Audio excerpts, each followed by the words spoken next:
Saúde, anemia e leucemia, duas doenças do sangue que merecem atenção. No caso da leucemia, em alguns casos, é necessário até transfusão de sangue. Assunto para o quadro Fala Doutor de hoje.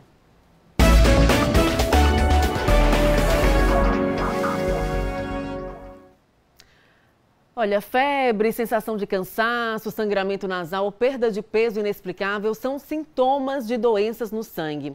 Ao vivo, eu estou recebendo a biomédica, especialista em hematologia clínica, a doutora Isana Leal, que já está aqui no estúdio do Balanço Geral Manhã, a quem agradeço a participação. Bom dia, muito obrigada pela presença com a gente. Bom dia, Tamires.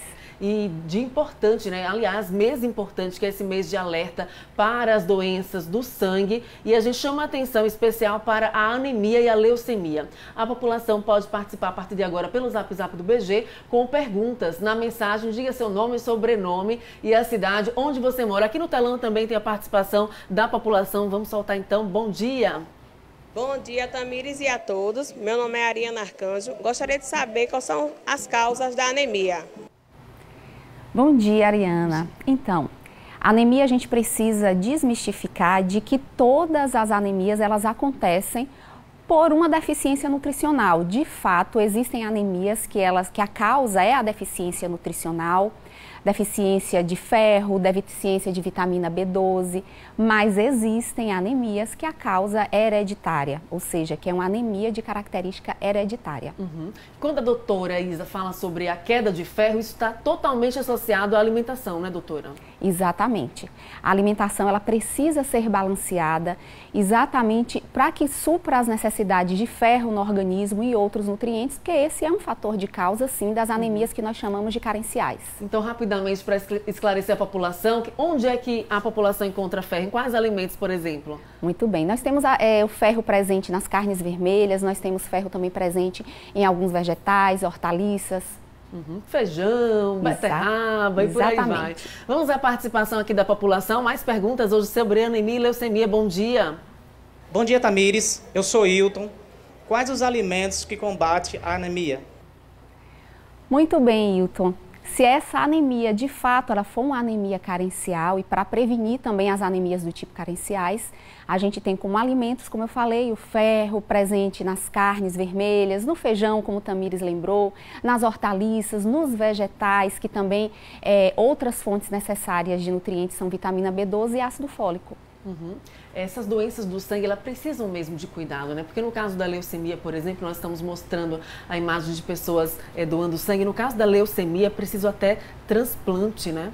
Exatamente. A leucemia, ela já tem uma característica genética, uma alteração de genes que regulam a produção das células sanguíneas, vai afetar a produção dessas células. E aí, inevitavelmente, o indivíduo vai ter alterações nessas células e complicações decorrentes à deficiência na realização da função dessas células. E sim, uma das formas de tratar a doença são as transfusões sanguíneas, para o suporte dos efeitos que a doença vai causar no organismo, mas o transplante de medula óssea, ainda assim, é uma das opções de tratamento para alguns tipos de leucemia. Vamos a mais participações aqui com a doutora Isa Leal, biomédica, aqui no telão do Balanço Geral. Bom dia. Bom dia, Tamires. Meu nome é Adenilda, sou aposentada. Eu queria saber como é que a gente descobre o diagnóstico da anemia. Diagnóstico. Muito bem, Adenilda. O diagnóstico da anemia, ele é identificado por um exame muito simples, um exame de resultado rápido, que é o hemograma. Então é muito importante estar realizando nas suas consultas periódicas e assim que tiver algum dos sintomas que possam estar indicando anemia, a realização do hemograma, que vai mostrar como característica de uma anemia a baixa quantidade de hemoglobina. E aí sentiu cansaço, sentiu tontura repentina, de repente a pessoa sente aquela tontura, tem que sentar logo de imediato, as vistas, né, como a gente costuma falar, as vistas escurecem, então já vai para o médico e solicita esse exame, né, doutora? Exatamente, e é um exame, como eu falei, muito rápido, muito fácil de ser realizado e principalmente aqui no nosso estado, todos os laboratórios têm plena capacidade de realizar um hemograma com excelência e qualidade. Vamos a mais participações aqui no telão do Fala Doutor com a gente. Bom dia. Bom dia, Tamires, e a todos. Meu nome é Thaís. Quando uma pessoa anêmica faz transfusão de sangue? Muito bem, Thaís. É tão importante a gente falar de transfusão sanguínea e também o mês de junho é um mês de conscientização da necessidade de doação de sangue. Mas, infelizmente, o indivíduo que tiver na anemia, ele não poderá ser um doador de sangue. Entretanto, o indivíduo que tem anemia, a depender da anemia, ele vai precisar muito da sua doação. Ele vai precisar de transfusão sanguínea para estar levando a níveis normais a hemoglobina, que é a causadora da anemia. E a gente aproveita, incentiva a doação de sangue. Nós estamos mostrando imagens nesse momento. Quem tem mais de 50 quilos, está em condições de saúde, vai lá no Hemose fazer a doação de sangue. Inclusive, nesse período junino, se faz extremamente necessário, né, essa doação mais frequente da população. Vamos a mais participações aqui no telão com a gente, a população participando. Bom dia. Bom dia, Tamires, e a todos. Meu nome é Ian Luiz dos Santos. E eu queria saber por que a leucemia é mais comum em crianças e adolescentes. Bom dia, Ian. Existem vários tipos de anemias e, de fato, existem algumas que ela é mais comum em crianças, sim, mas existem outros tipos de anemia que podem ser comuns em faixas etárias mais avançadas, como em idosos. Então, existem tipos de anemias e cada uma tem a sua característica epidemiológica mais comum. Uma última dúvida da população aqui no telão do Balanço Geral. Aqui com a doutora Isa Leal. Bom dia. Bom dia, Tamires. Meu nome é Bruno.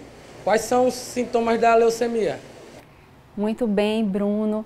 Na leucemia, nós temos, por uma deficiência das células sanguíneas, sintomas referentes a cada uma delas. Então, é muito comum, porque no paciente com leucemia teremos também anemia, o cansaço, a fraqueza, mucosas hipocoradas, sangramentos espontâneos, porque a gente tem uma deficiência de plaqueta também, e por uma deficiência funcionante de leucócitos, esse indivíduo ele vai apresentar infecções recorrentes e febres recorrentes.